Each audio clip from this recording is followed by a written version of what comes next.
बिस्मिल्लाहिर्रहमानिर्रहीम। अस्सलाम वालेकुम। आज का जो मुख्तसर सा व्लॉग है, सामीन आपको पता है कि मैं मुख्तसर सा व्लॉग करता हूँ, ज़्यादा लंबी डिटेल में नहीं पड़ता। आज का जो मुख्तसर सा व्लॉग है, हम उस पर दो चीज़ों पे बात करेंगे। एक जो इमरान खान साहब ने जेल से पैगाम भेजा है उस पर, और दूसरा जो मियाँ नवाज शरीफ साहब वापस आ रहे हैं। तो पहले मियाँ नवाज शरीफ साहब की वापसी का जो है उसका देखते हैं। मियाँ नवाज शरीफ साहब का वापस आना, मैं इस बात का बिल्कुल दिल से कायल हूँ। कोई भी सियासी लीडर हो जो पाकिस्तान को अवाम जिसको पसंद करते हो, जो उसको सियासत में हिस्सा लेना चाहिए, उसका सियासत में पूरा हक़ है। और सियासतदानों का जो बेहतरीन इंतखाब है वो अवाम करते हैं। सबसे पहली बात तो ये है। दूसरी बात, हर सियासी लीडर को हक़ होना चाहिए सियासी सरगर्मियाँ के हवाले से अपना बयानिया पैगाम तक अवाम तक पहुँचाने के लिए, अपना मंशूर अवाम तक पहुँचाने के लिए। अब मियाँ साहब के लिए यहाँ मुश्किलात क्या आने जा रही हैं। जो पिछले 16 माह में की हुकूमत रही है PDM की, उसमें सियासी तौर पर सबसे ज़्यादा खोया जो है वो मियाँ नवाज शरीफ साहब की नून लीग ने खोया है। क्योंकि एक जमात जो बरसर इक़्तिदार आई थी, अब ये 1919 नहीं है, ये 2023 है।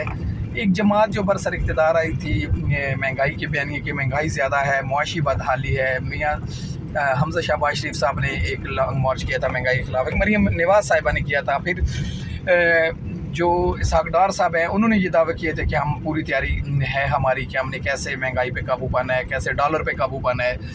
फिर उसके बाद जो शहबाज शरीफ साहब ख़ुद थे, इनकी TV पे एक दो इंटरव्यूज़ ऐसे चले कि हमें हर तरह के हालात पर हमने होमवर्क किया हुआ है कि अगर PTI की हुकूमत गिरती है अदम एतमाद के बाद, तो हमने कैसे चीज़ों को मैनेज करना है। ठीक, लेकिन उसके बाद हुआ क्या? उसके बाद हुआ ये कि ना तो डॉलर काबू आया, ना महंगाई काबू आई, ना ही बिजली के रेट्स काबू आए। अवाम के गिर्द बेरोज़गारी का शिकंजा कसता गया, महंगाई बढ़ती गई, डॉलर ऊपर चढ़ता गया।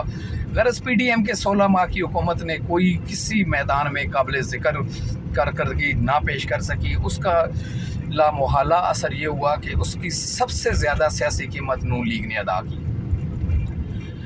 अब उसके बाद नून लीग को अवाम में दोबारा पिज़राई दिलाना मियाँ नवाज शरीफ साहब के लिए एक बड़ा चैलेंज होगा। दूसरी जो बयानिए के हवाले से जो पाकिस्तान मुस्लिम लीग नून इस वक्त बयानिए की मतलाशी है, मुआशियत को लेकर वो बयानिया बनाने की कोशिश करेंगे। पहले जो उनका वोट को इज़्ज़त दो का बयानिया था, वो उसके बारे में और नज़रिया ज़रूरत में कोई ख़ास फ़र्क नहीं है। नज़रिया ज़रूरत भी ज़रूरत के वक्त और उस बयानियों को भी ज़रूरत के वक्त इस्तेमाल किया जाता रहा। तो उस हवाले से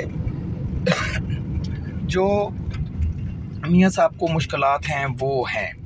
नून लीग के लिए दोबारा वही पंजाब में जगह बनाना एक बहुत बड़ा चैलेंज है, एक बहुत मुश्किल टास्क है। और ये अब इतनी आसानी से नहीं होगा, क्योंकि देख, जो पिछले 16 माह की कारकर्दगी है या जिस तरह के नून लीग की सियासी हिकमत अमली रही है, वो भी ये दोनों चीज़ें नाकाबिल तलाफ़ी तौर पर सियासी नुकसान दे चुके हैं, जिसको मियाँ साहब ने कवर करना है। मियाँ साहब को लाने का जो नून लीग की सबसे बड़ा मकसद है कि जो सियासी नुकसान हो चुका है मियाँ साहब की शक्ल में, उसको एक बयानिया बनाया जाए कि मियाँ साहब दुखों का मुदावा बन के आ रहे हैं, मियाँ साहब मसीहा बन के आ रहे हैं, मियाँ साहब, यानी कि वो इस तरह का एक तासर दिया जा रहा है कि जिस तरह कोई जैसे एक लीडर जिला वतन है, वो बड़ी सख्तियाँ काट के बड़ी मुसीबतों के बाद मुल्क के अवाम के लिए आ रहा है और एक बड़ा इनकलाब बर्पा हो गया। लेकिन उस तरह की सूरत हाल अवामी सतह पे नज़र नहीं आ रही।